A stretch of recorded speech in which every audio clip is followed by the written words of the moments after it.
Um, Hello everybody. So today I have Cayla Brooke with me. Hey Kayla.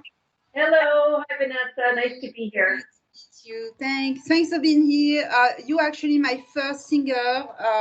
I started my podcast about 2 years ago now, and you were the very first singer because we have artists and healers and writers, and we just never had one singer yet. So, and you have a really good voice. When did you start singing? I started singing in my bedroom probably when I was 4 years old, Wow. but professionally when I was 14. And and by the time I was 19, I had sung for dignitaries and all over the world, like on several continents, and was doing things quite a bit. And so I thought it was very easy. And then life kind of came along and I stopped doing it. And I stopped doing it for a long time. And I actually started back up in my 50s. So Wow. I'm a late bloomer with about 40 years of experience. And Wow. so I did a debut album at 55. And so I have been singing for a very long time, but I haven't actually pursued it until later on in my life. So. Okay, because so you started that you went through so many life struggle, you had a bit of divorce, and then you lost your kids Yeah. over it at the age of 38, and it was that's when that AA moment came to you when you had to think of something to make it through your life, and so you decided to create a show, and so you were inspired by that singer Eva Cassidy. And so, Uh, what made you want to sing for her and made a show on her behalf? well, actually, it's interesting. When I got divorced at 38, I actually went into a depression because I did lose my children, mostly because of what I had gone through. I had lost my children, not because of anything that I did. It's just that I didn't have family and I didn't have money to have a lawyer. And I fought for 2 years, and eventually I just signed the papers. And that was the most difficult thing one of the most difficult things I ever went through. And so I went into a 10-year depression because I didn't see my kids either very much. He kept them from me a lot. And so it was a very hard time for me. And then eventually there's a lot of things that happened that I ended up pulling myself up eventually. But one of the things that happened, how I got onto singing about Eva Cassidy was my massage therapist. If anybody is familiar with Eva Cassidy's music, you'll probably have found out about her from someone else telling you, because her fame has come from word of mouth. Eva Cassidy was a beautiful singer that lived in DC, Maryland actually, but Wow. she did a lot of singing in DC, and she died at the age of 33, but she found her fame after she passed away, which I Oh. don't believe a lot of artists have. That's happened to them. I know of artists who have become more famous after they passed away, but I don't know of anybody who has actually become famous after they were gone, except for painters and things like that.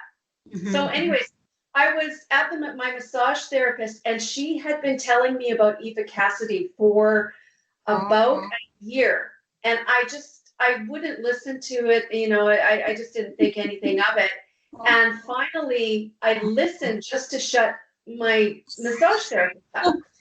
So I Googled her and listened to a couple of songs, and I was just mesmerized by her voice. Her voice was just beautiful, and I started looking into her. Well, I listened for hours on YouTube. I just went from clip to clip to clip. I couldn't get enough of her. And then I started doing a little bit of research, and she just got into my head, and I couldn't get rid of her. Oh, And wow. we had a bit of a kindred spirit. There were different things about us that were the same. We were from the same. We were a year apart. We would have been a year apart had she lived, and we had a lot of the same influences and things like that. So it was Mhm. really interesting that way. And I sat down one day with no backing, no money backing, or anything like that. And I was really a nobody. I really hadn't done a whole lot of stuff. And I decided to write a show about Eva Cassidy. I did have a bit of a theater background, but I decided to sit down and write. So I wrote a show on a weekend, and within 4.5 months, I had the band and all the charts done and a theater booked, and I was up and performing it. So I wrote it at the beginning of May 2013, and I was performing it in September of 2014 or 2013. And to have done that without it was just an idea in May and not knowing anybody, and then being up on stage, and it kind of took a life of its own after that. And we performed for 4 years. I toured it, and it went just over like gangbusters. It was really good. And one of the neat things that happened, such a beautiful thing, is I met someone who lived in DC, and we were having a video call similar to this. And I brought up Eva Cassidy and said that, because she lived in DC. And she said to me, "Oh, I went to Eva's last concert." And I'm like, "Oh my goodness, get the details from it, because I sing about that." Talk about.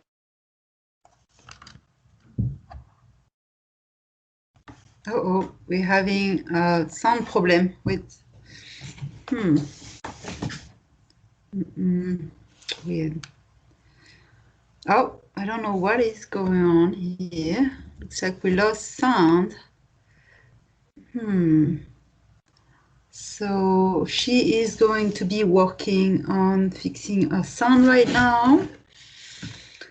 So basically, she went through a lot of depression, and she found a way to connect with this singer and build that beautiful show. And then she sold out. She's incredible. And yeah, I see she's still here. For people watching on YouTube, she's here, and you heard a story. And I think she's hearing me too. Anyway, our debut album is called Plush Red Hair, and you can find her website and also Facebook and Twitter and LinkedIn at Cayla Brooke. And a message is basically life doesn't end at 20, 30, 40, 60, or 80. Our life can go on, and at any age, basically. And you are the master of your own life, and you can create anything you may desire. So, no, I don't know what is up. Huh? No. Let's see. Everybody, I hope you are still listening. She's going to try to fix the microphone right now.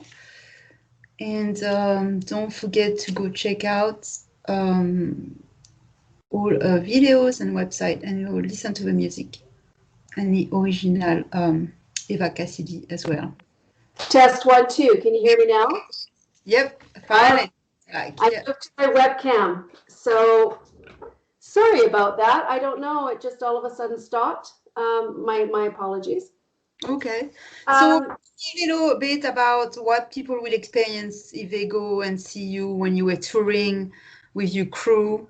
What's the experience like? Well, I put on a pretty good concert.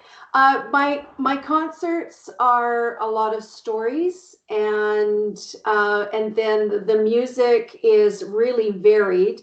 It will go from jazz and soul and pop to rock and roll to I love Barbra Streisand, so there'll be a song that'll have a bit of a Barbra feel to it, or a Broadway feel to it. Jazz, like everything, it runs the gamut. Country.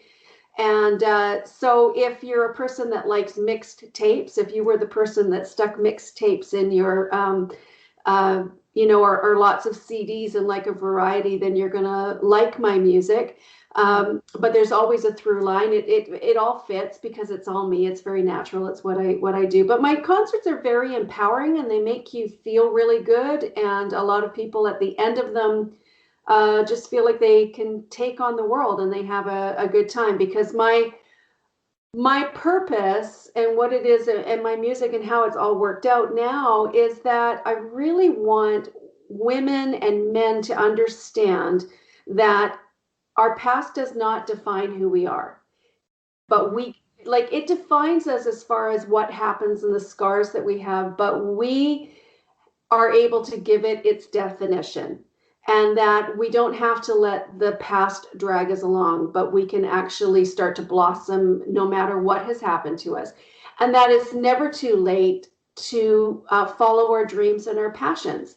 And I am living proof of that, that you can just go out and live your best life and live what I call a divalicious life, like be the best version of who you are.